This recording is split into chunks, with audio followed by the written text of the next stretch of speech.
আজ আমি তোমাদের পড়াবো মেগাস্পোরোজেনেসিস এবং এমব্রিও স্যাক ডেভেলপমেন্ট।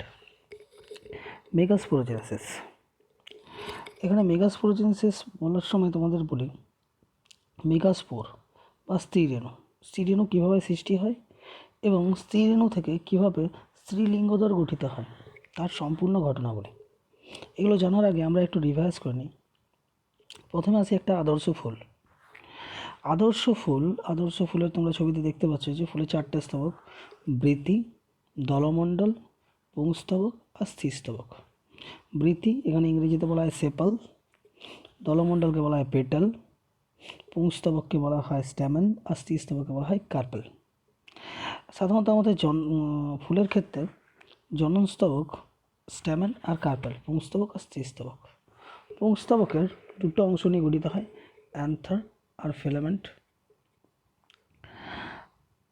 আর স্ত্রীস্তবক গঠিত হয় তিনটে অংশ নিয়ে, স্টাইল, স্টিগমা আর ওভারি, অর্থাৎ গর্ভমুণ্ড, গর্ভদণ্ড আর গর্ভাশয়।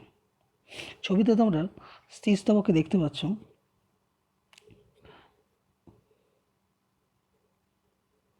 স্ত্রীস্তবকের এখানটা হলো তার গর্ভমুণ্ড, তারপর সরু লম্বা একটা দণ্ডের মতন গর্ভদণ্ড, আর এখানে হলো গর্ভাশয় বা ডিম্বাশয়, যা পরবর্তীকালে ফলে পরিণত হয়।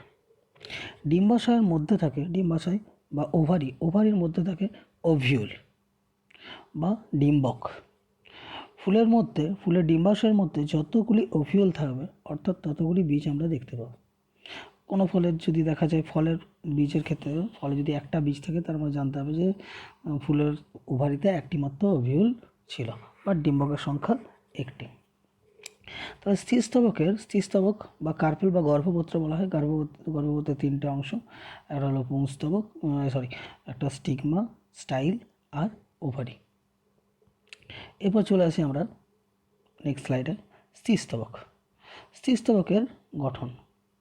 একটু বড় করে যদি আমরা স্ত্রীস্তবকের একটা গর্ভপত্র সম্পর্কে দেখি, উপরে অংশটাকে বলা হলো, সেটা এখানটা হলো স্টিগমা বা গর্ভমুণ্ড, তারপর গর্ভদণ্ড, এখানে হলো গর্ভাশয় বা ডিম্বাশয়, তার মধ্যে রয়েছে ডিম্বক।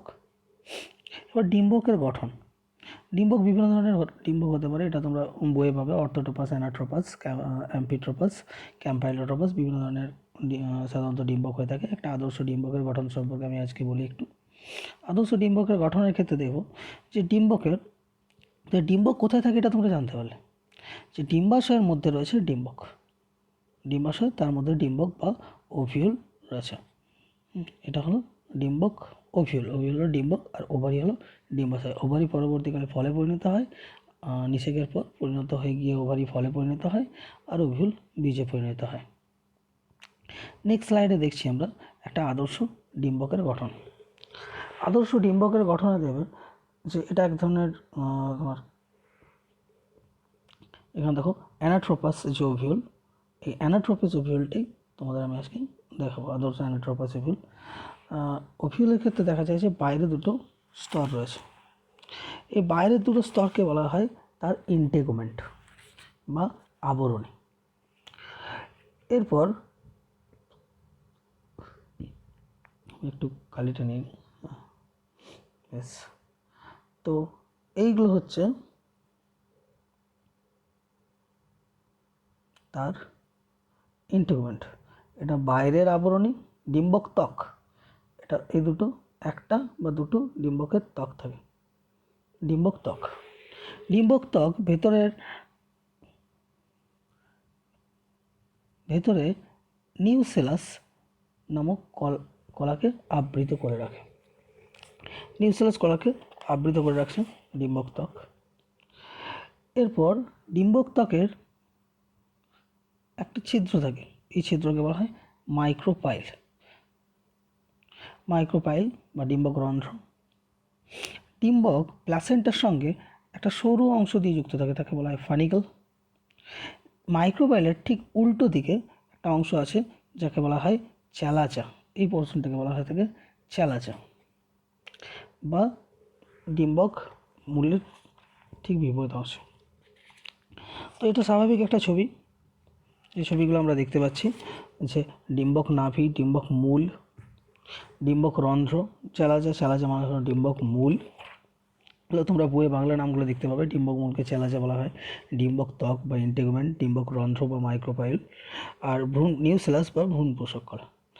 মাঝখানে এই কলাটা হচ্ছে নিউসেলাস বা ভ্রূণ পোষক কলা, পুরো অংশটাই থাকে। এখানে এই অংশটাকে চেঞ্জ করি একটু, এখানে হচ্ছে অরেঞ্জ কালার যেটা দেখালাম সেটা হলো স্ত্রীলিঙ্গধর গঠন দেখানো আছে। হ্যাঁ, তো নিউসেলাসের মধ্যে থাকছে আমাদের স্ত্রীস্তবক। নিউসেলাসের মধ্যে ফিমেল গ্যামেটোফাইট বা স্ত্রীলিঙ্গধর। তাহলে আরেকবার আমরা ডিম্বকের গঠনটা দেখি। না, ডিম্বক প্লাসেন্টার সঙ্গে ফানিকাল নামক অংশ দিয়ে যুক্ত থাকে। ফানিকাল বা ফানিকুলাস, তাকে বলা হয় ডিম্বক বৃন্ত।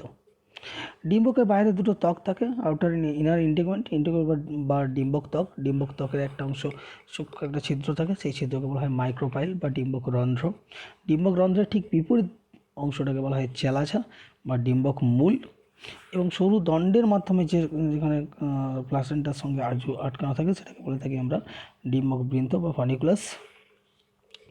আর ভেতরের যে কলাকে ডিম্বকের মধ্যে যে কলা থাকে তাকে বলা হয় থাকে নিউসেলাস, এবং নিউসেলাসের মধ্যে থাকে স্ত্রীলিঙ্গধর। এবার আমরা দেখব যে স্ত্রীলিঙ্গধর কীভাবে সৃষ্টি হলো। প্রথমে আসবে স্ত্রী রেণুর উৎপত্তি। স্ত্রী রেণুর যেমন আমরা পুংরেণুর উৎপত্তি পড়েছিলাম, তাকে বলেছিলাম মাইক্রোস্পোরোজেনেসিস। স্ত্রী রেণুর উৎপত্তি বা মেগাস্পোরোজেনেসিস, মেগাস্পোর। তো মেগাস্পোর কোথায় সৃষ্টি হবে না, মেগাস্পোর এখানে তোমরা এই ছবিতে দেখতে পাবে, আগের ছবিতে এখানে বলা ছিল নিউসেলাস। এই নিউসেলাসের কোনো একটা কোষ, নিউসেলাসের পরবর্তী দ্বিতীয় স্তর থেকে কোনো একটা কোষ রূপান্তরিত হয়ে গিয়ে প্রাইমারি আর্কিস্পোরিয়াল কোষ গঠন করে। এই প্রাইমারি আর্কিস্পোরিয়াল কোষ বিভাজিত হয়। এই প্রাইমারি আর্কিস্পোরিয়াল কোষ কিন্তু টুয়েন ডিপ্লয়েড। প্রাইমারি আর্কিস্পোরিয়াল কোষ পরবর্তীকালে বিভাজিত হয়ে গিয়ে দুটো কোষ তৈরি করে। একটা হলো প্রাইমারি প্যারাইটাল সেল, একটা হলো sporogenous cell. Primary parietal cell বিভাজিত হতেও পারে, আবার বিভাজিত নাও হয়। কিন্তু স্পোরোজেনাস সেল পরবর্তীকালে এটা টুয়েন ডিপ্লয়েড। স্পোরোজেনাস কোষের মিওসিস হয়, কোষ বিভাজন বা হাঁস বিভাজন হয়। হাঁস বিভাজন হয়ে গিয়ে 4টি কোষ তৈরি করে, 4টি হ্যাপ্লয়েড মেগাস্পোর তৈরি করে থাকে। তাহলে আমরা যেখানে পড়লাম যে স্পোরোজেনাস সেল, এই স্পোরোজেনাস সেল কিন্তু টুয়েন ডিপ্লয়েড, কিন্তু এই স্পোরোজেনাস কোষের মিওসিস হয়ে গিয়ে তারা তৈরি করলো হ্যাপ্লয়েড বা এন, ক্রোমোজোম সংখ্যা এন হয়। হ্যাপ্লয়েড 4টে মেগাস্পোর তৈরি করে। আবার দেখে নাও, প্রাইমারি আর্কিস্পোরিয়াল কোষের বিভাজন হয়, মাইটোসিস বিভাজন হয়ে গিয়ে 2টি কোষ তৈরি করে, প্রাইমারি প্যারাইটাল কোষ আর স্পোরোজেনাস কোষের মিওসিস হয়ে গিয়ে 4টি হ্যাপ্লয়েড মেগাস্পোর তৈরি করে।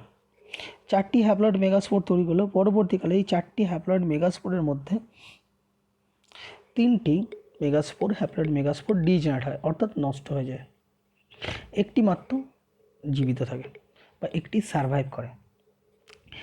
যে মেগাস্পোর সারভাইভ করে থাকে তাকে বলা হয় ফাংশনাল মেগাস্পোর, বাকিগুলোকে বলা হয় ডিজেনারেটিং মেগাস্পোর।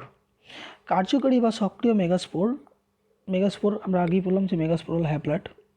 স্পোর মানে হ্যাপ্লয়েড। উদ্ভিদের ক্ষেত্রে মিওসিস পদ্ধতির মাধ্যমে স্পোর তৈরি হয়ে থাকে, তাই উদ্ভিদের মিওসিসকে আমরা স্পোরিক মিওসিস বলে থাকি।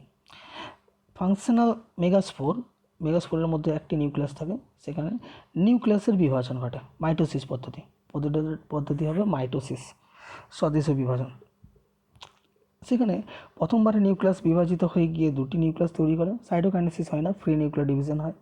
দ্বিতীয়বার আবার ফ্রি নিউক্লিয়ার ডিভিশন মাইটোসিস হয়, মাইটোসিস হয়ে গিয়ে 2 থেকে 4টি নিউক্লিয়াস। প্রথমবার বিভাজন হয়ে গিয়ে 2টো নিউক্লিয়াস দুটো পোলের দিকে চলে যায়, দুটো মেরুর দিকে চলে যায়, তাই দ্বিতীয় বিভাজনগুলো সব পোলের বা মেরুতে হয়ে থাকে। দ্বিতীয়বার মিওসিসের ফলে 4টে নিউক্লিয়াস তৈরি হয় এবং তারপরে আরেকবার মাইটোসিস হয়।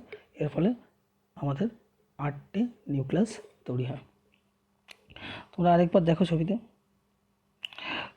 ফাংশনাল মেগাস্পোর হচ্ছে এন হ্যাপ্লয়েড, তার মাইটোসিস হলো, মাইটোসিস হয়ে গিয়ে 2টো নিউক্লিয়াস তৈরি করলো, আরেকবার মাইটোসিস হলো 4টে নিউক্লিয়াস তৈরি করলো, আরেকবার মাইটোসিস হলো 8টে নিউক্লিয়াস তৈরি করলো। প্রত্যেকটা নিউক্লিয়াসের প্লারিটি লেভেল কিন্তু এন হ্যাপ্লয়েড। অর্থাৎ এখানে যে ফাংশনাল মেগাস্পোর ছিল, এখন ফাংশনাল মেগাস্পোর কোষ একটাই, একটা কোষের মধ্যে আলটিমেট এখানে 8টা নিউক্লিয়াস আছে, একদিকে 4টে নিউক্লিয়াস, আরেকদিকে 4টা নিউক্লিয়াস, টোটাল 8টা নিউক্লিয়াস রয়েছে। এরপরে কি হয় না, 8টা নিউক্লিয়াস দুটো পোলে, একটা পোলে 4টা নিউক্লিয়াস আর একটা পোলে 4টা নিউক্লিয়াস। পরবর্তী ধাপে কি হয় না, প্রত্যেকটা পোলে 3টে করে নিউক্লিয়াস রয়ে যায়, আর একটা করে নিউক্লিয়াস মাঝের দিকে মাইগ্রেট করতে শুরু করে, মাঝের দিকে চলে আসার পর এই দুটো নিউক্লিয়াস, এরা দুজনে প্রত্যেকেই হ্যাপ্লয়েড এন এন। পরবর্তী ধাপে দুটো পোলার নিউক্লিয়াস একে অপরের সঙ্গে যুক্ত হয়ে গিয়ে 2n গঠন করে, অর্থাৎ ডিপ্লয়েড সেকেন্ডারি নিউক্লিয়াস তৈরি করতে বা নির্ণীত নিউক্লিয়াস তৈরি করে। অর্থাৎ এটা হলো নির্ণীত নিউক্লিয়াস যার প্লারিটি লেভেল 2n। বাকি সব কটার কিন্তু প্লারিটি লেভেল n। তাহলে এখানে যে আলটিমেট স্ট্রাকচারটা তৈরি করলো, এই স্ট্রাকচারটাকে বলি আমরা ফিমেল গ্যামেটোফাইট। ফিমেল গ্যামেটোফাইটের মধ্যে যেদিকে মাইক্রোপাইল আছে, মাইক্রোপাইলের দিকে 3খানা কোষ, আর ঠিক তার বিপরীত দিকে 3টে নিউক্লিয়াস সাইডে পাতলা কোষ প্রাচীর আবৃত হয়ে গিয়ে 3টে কোষ তৈরি করে। 3টে কোষ তৈরি করলো, যেখানে মাইক্রোপাইলার এন্ড সেদিকে যে 3টে কোষ, সেই 3টে কোষকে একত্রে বলা হয় এগ অ্যাপারডাস। এগ অ্যাপারডাসের মধ্যে কি থাকে না, এগ অ্যাপারডাসের মধ্যে মাঝখানে থাকে ওভাম, আর তার সঙ্গে দুটো থাকে, দুটোকে বলা হয় থাকে তার সহকারী কোষ, ডিম্বাণু আর তার সহকারী কোষ। এই দুটো কোষ নিয়ে তৈরি হয়, ডিম্বাণু আর সহকারী কোষ নিয়ে তৈরি হয় এগ অ্যাপারডাস বা গর্ভযন্ত্র। গর্ভযন্ত্রটা থাকবে সবসময় মাইক্রোপাইল বা ডিম্বক রন্ধ্রের দিকে। ঠিক বিপরীত দিকে, মাইক্রোপাইলের বিপরীত দিকে হচ্ছে চেলাজা প্রান্ত। সেই চেলাজা প্রান্ত বা ডিম্বক মূল প্রান্তে যে 3টে নিউক্লিয়াস কোষ প্রাচীর, পাতলা কোষ প্রাচীর আবৃত হয়ে গিয়ে যে 3টে কোষ তৈরি করেছিল, এই 3টে কোষকে বলা হয় থাকে অ্যান্টিপোডাল কোষ বা প্রতিপাদ কোষ সমষ্টি।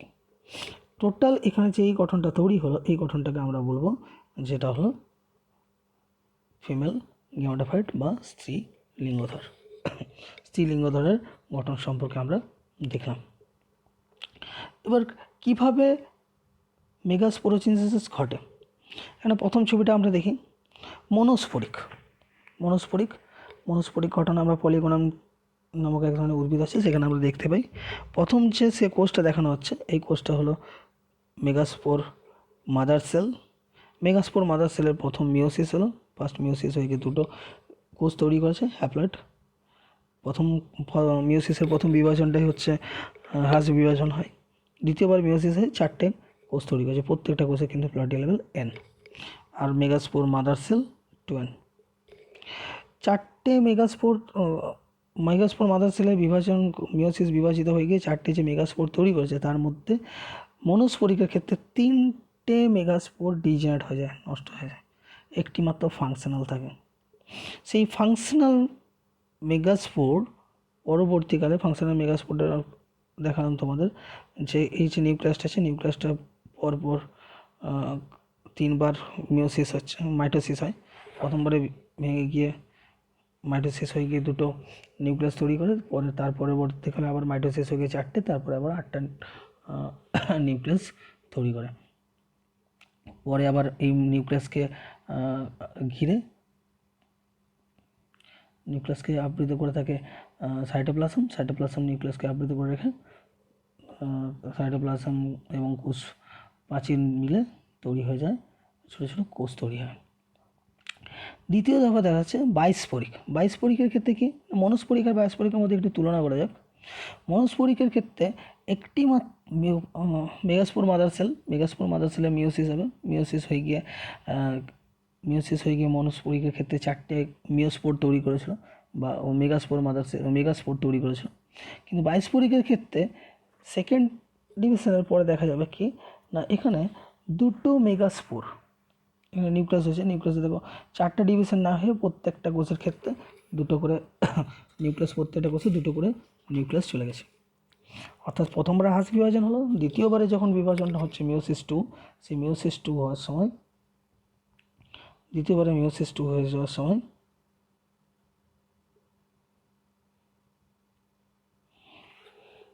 কিন্তু আর কোষের বিভাজন ঘটছে না। এর ফলে কোষের সংখ্যা দুটো থাকছে এবং প্রত্যেকটা কোষে দুটো করে নিউক্লিয়াস থাকছে। দুটো করে নিউক্লিয়াস হলো, প্রত্যেকটা নিউক্লিয়াস কিন্তু হ্যাপ্লয়েড।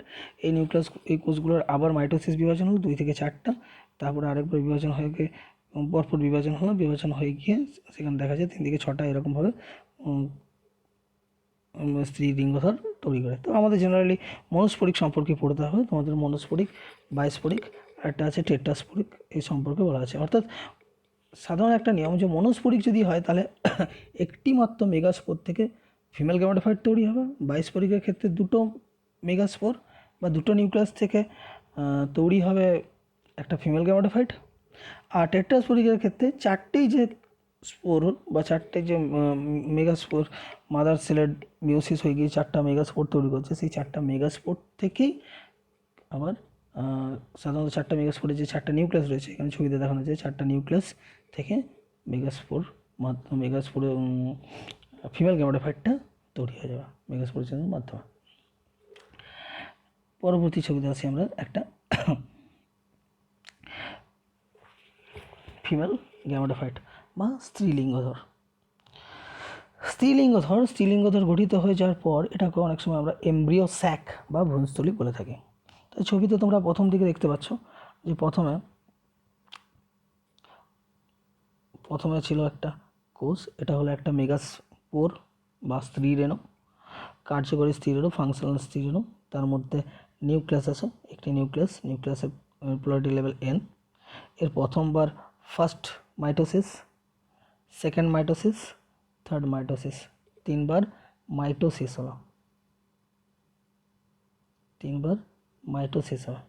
মাইটোসিস কোষ বিভাজন হওয়ার পর আলটিমেট যে কোষের নিউক্লিয়াসের সংখ্যা হলো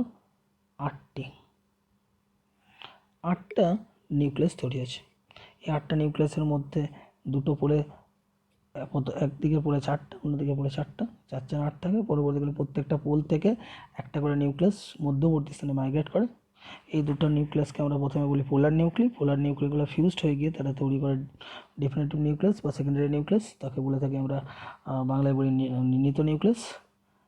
আর মাইক্রোপাইলার এন্ড, এখানে ছবি কথায় দেখো লেখা আছে মাইক্রোপাইলার এন্ড বা মাইক্রোপাইলার দিকে যে 3টে নিউক্লিয়াস কোষ প্রাচীর আবৃত হয়ে 3টে কোষ তৈরি করে, তাদের একসাথে বলা হয় এগ অ্যাপাটাস বা গর্ভযন্ত্র। গর্ভযন্ত্রের মধ্যে থাকে একটা এগ আর দুটো সাইনার্জিডস, প্রত্যেকে কিন্তু পোলারিটি লেভেল n, কেউ 2n নয়।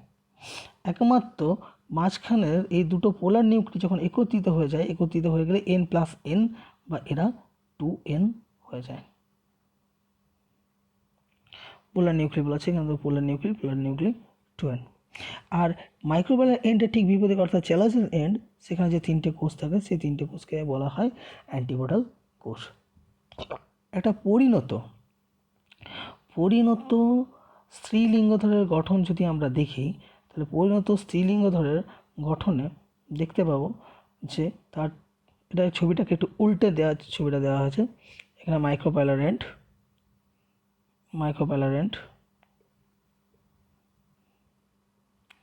এদিকটা হচ্ছে মাইক্রোপাইলার এন্ড,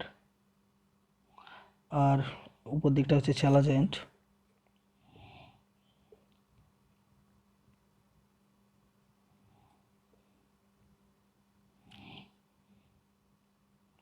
ছবিটা একটু উল্টানো আছে দেখবেন যে চ্যালাজ এন্ডের দিকে আছে অ্যান্টিপোডাল, আর মাইক্রোপাইলার এন্ডের দিকে রয়েছে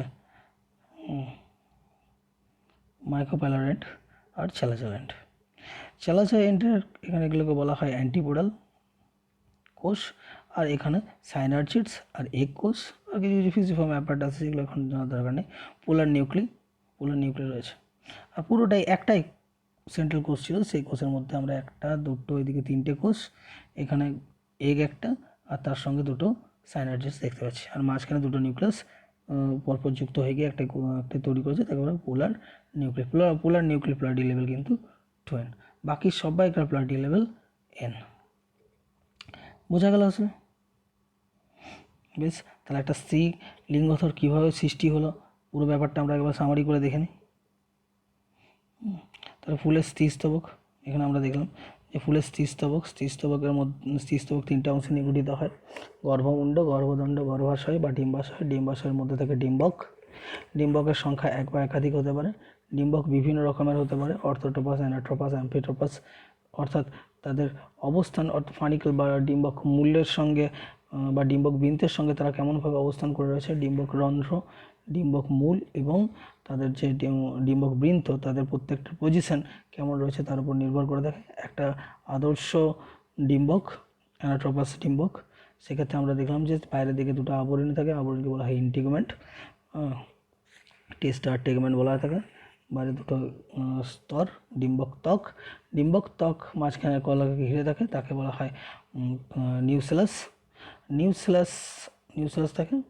আর ডিম্বক ত্বকের একটা ছিদ্রপথ থাকে, তাকে বলা হয় মাইক্রোপাইল। পুরো ডিম্বকটা একটা সরু অংশ দিয়ে যুক্ত থাকে, তাকে বলা হয় থাকে ফানিকল বা ডিম্বক বৃন্ত। ডিম্বক বৃন্ত দিয়ে প্লাসেন্টার সঙ্গে যুক্ত থাকে। দুটো প্রান্ত সাধারণত আমাদের মনে রাখতে হয়, একটা হলো মাইক্রোপাইল, যেখান থেকে যখন মেল গ্যামেটোফাইট তৈরি হয়ে থাকে, মেল গ্যামেটোফাইটের যে পোলেন টিউব বা পরাগনালী মাইক্রোপাইল দিয়ে প্রবেশ করে, ছেলাজা দিয়ে প্রবেশ করতে পারে ওই একটা পথ। ঠিক মাইক্রোপাইলের উল্টো দিকে আরেকটা অংশ, তাকে বলে থাকি আমরা ছেলাজা। এবার স্ত্রীরেণু, প্রথমে আমরা জানো স্ত্রীরেণুর উৎপত্তি বা মেগাস্পোরোজেনেসিস, আর স্ত্রীলিঙ্গদের গঠন বা ফিমেল গ্যামেটোফাইট ডেভেলপমেন্ট। তো স্ত্রীরেণু কোথা থেকে সৃষ্টি হবে, কোথাকার কোষ থেকে সৃষ্টি হচ্ছে না, এই যে নিউসেলাস আমরা পড়লাম, নিউসেলাস অর্থাৎ ডিম্বকের মধ্যে যে মাঝখানে কোষ, ডিম্বক ত্বক আবৃত যে কলা, সেকে বলা হয় নিউসেলাসের কোনো একটা কোষ রূপান্তরিত হয়ে গিয়ে আর্কিস্পোরিয়াল কোষ তৈরি করে। সেই আর্কিস্পোরিয়াল কোষে বিভাজিত হয়ে গিয়ে প্রাইমারি প্যারাইটাল কোষ আর স্পোরোজেনাস কোষ তৈরি করে। স্পোরোজেনাস কোষ সরাসরি মেগাস্পোর মাদার কোষ সেলে রূপান্তরিত হয়ে যায়। স্পোরোজেনাস সেল সরাসরি রূপান্তরিত হয় মেগাস্পোর মাদার সেলের মিওসিস হয়। আমরা জানি যে রেণুমার্তি কোষ বা স্পোর মাদার সেলের মিওসিস হয়ে থাকে, তাই রেণুমার্তি কোষের মিওসিস হয়। স্ত্রী রেণুমার্তি কোষের মিওসিস হয়ে গিয়ে 4টি স্ত্রী রেণু তৈরি করে। 4টি স্ত্রী রেণুর মধ্যে 3টি স্ত্রী রেণু নষ্ট হয়ে যায়, একটি মাত্র স্ত্রী রেণু জীবিত থাকে বা সক্রিয় থাকে। সেই স্ত্রী রেণু সাধারণত হ্যাপ্লয়েড প্রকৃতির হয়। সেই স্ত্রী রেণু পরপর 3বার মাইটোসিস বিভাজন হয়। প্রি নিউক্লিয়ার ডিভিশন হয়। প্রি নিউক্লিয়ার ডিভিশন হওয়ার ফলে দেখা যায় যে একটি কোষের মধ্যে 8টি, 3বার মাইটোসিস হয়েছে, 2^3 মানে 8টা নিউক্লিয়াসযুক্ত কোষ তৈরি হয়েছে। এই 8টা নিউক্লিয়াস পরবর্তীকালে সাইটোপ্লাজম দ্বারা আবৃত হয়ে গিয়ে এবং কোষ প্রাচীর সৃষ্টি হয়ে ছোটো ছোটো কোষ তৈরি করে। তার মধ্যে দুটো পোলের দিকে 3টে 6টা কোষ, আর মাঝের দিকে দুটো নিউক্লিয়াস যুক্ত হয়ে গিয়ে একটি ডেফিনেটিভ নিউক্লিয়াস বা সেকেন্ডারি নিউক্লিয়াস তৈরি করে থাকে। মাইক্রোপাইলের দিকে অর্থাৎ ডিম্বক রন্ধ্রের দিকে যে 3টে কোষ থাকে, সেই 3টে কোষকে একত্রে বলা হয় এগ অ্যাপাটাস। এগ অ্যাপাটাসের মধ্যে থাকে ডিম্বাণু বা এগ, এবং তাকে ঘিরে দুটো কোষ থাকে, সেই কোষ দুটোকে বলা হয় তাদের সহকারী কোষ এবং বা সাইনার্জিডস। এবং ঠিক উল্টো দিকে ছেলাজা প্রান্তে যে 3টে কোষ থাকে, সেই 3টে কোষকে বলা হয় অ্যান্টিপোডাল সেল বা প্রতিপাদ কোষ সমষ্টি। মধ্যবর্তী স্থানে সেকেন্ডারি নিউক্লিয়াসের প্লয়েডি লেভেল কিন্তু 2n, বাকি সমস্ত কোষের প্লয়েডি লেভেল n। তখন আমরা জানি যে শুরু হয়েছিল মেগাস্পোর থেকে। মেগাস্পোর কোষের যে নিউক্লিয়াসের ক্রোমোজোম সংখ্যা ছিল হ্যাপ্লয়েড n। আর যেটা সেকেন্ডারি নিউক্লিয়াস কিন্তু দুটো পোলার নিউক্লি মিলিত হয়ে গিয়ে তৈরি করছে, তাই সেকেন্ডারি নিউক্লিয়াসের ক্রোমোজোম সংখ্যা 2n। মেগাস্পোরোজেনেসিস বিভিন্ন ধরনের ক্ষেত্রে বিভিন্ন ধরনের মেগাস্পোরোজেনেসিস হয়, ভাগগুলো আছে, উদাহরণগুলো তোমাদের জানতে হবে। এবার আমরা একটা ফিমেল গ্যামেটোফাইটের স্বাভাবিক গঠন। ফিমেল গ্যামেটোফাইটের গঠন যদি আমরা দেখি, এখানে চেলাচা প্রান্তটা প্রথম দিকে দেখিয়েছে যে চেলাচা প্রান্ত বা ডিম্বক যে মূল প্রান্ত রয়েছে, সেই মূল প্রান্তে যে 3টে কোষ থাকে, সেই 3টে কোষকে বলা থাকে অ্যান্টিপোডাল কোষ। উল্টো দিকে যে 3টে কোষ থাকে, সেই 3টে কোষকে একত্রে বলা হয় থাকে এগ অ্যাপাটাস বা গর্ভযন্ত্রের মধ্যে থাকে একটা ডিম্বাণু বা এগ, তাকে ঘিরে থাকে দুটো কোষ সাইনার্জিডস, এবং মাঝখানে পোলার নিউক্লি অবস্থান করে থাকে। পোলার নিউক্লিয়াস সাধারণত দুটো নিউক্লিয়াস একসাথে থাকে, সেগুলো পোলার নিউক্লি যুক্ত হয়ে গিয়ে ডেফিনেটিভ নিউক্লিয়াস বা 2n নির্ণীত নিউক্লিয়াস তৈরি করে থাকে। এটা হলো ফিমেল গ্যামেটোফাইটের গঠন। এবং ফিমেল গ্যামেটোফাইট এটাকে আমরা অনেক সময় বলে থাকি এমব্রায়ো স্যাক বা ভ্রূণস্থলী। এবার এই এমব্রায়ো স্যাকটা, এই ছবিটা ভালো করে দেখো, এই কোথায় রয়েছে এমব্রায়ো স্যাকের অবস্থান। যদি এখানে আমরা ভালো করে দেখি তাহলে দেখো এটা হলো একটা এমব্রায়ো স্যাক। তাহলে এমব্রায়ো স্যাকের অবস্থানটা কিন্তু ডিম্বকের মধ্যে, ডিম্বকের মধ্যে এমব্রায়ো স্যাক অবস্থিত রয়েছে। আর বাকি এই অংশটা কিন্তু নিউসেলাস, বাকি অংশটা নিউসেলাস। এই নিউসেলাস যদি কোনো কোষ রূপান্তরিত হয়ে যায় আর্কিস্পোরিয়াল কোষ হয়, আর্কিস্পোরিয়াল কোষের থেকে বিভাজিত হয়ে গিয়ে স্পোরোজেনাস কোষ হয়, স্পোরোজেনাস কোষ রূপান্তরিত হয়ে গিয়ে মেগাস্পোর মাদার সেল হয়, মেগাস্পোর মাদার সেলের মিউসিস হয়ে গিয়ে মেগাস্পোর তৈরি করে, মেগাস্পোর আবার বারবার বিভাজিত হয়ে গিয়ে ফিমেল গ্যামেটোফাইট তৈরি করে থাকে। আশা করি তোমাদের ভালো লাগবে। যেখানে যেখানে অসুবিধা থাকবে জানাবে। ভালো লাগলে লাইক বাটন টিপে প্রেস করবে। যাক, তোমরা পড়াশোনা করো, আশা করছি পড়াশোনা করে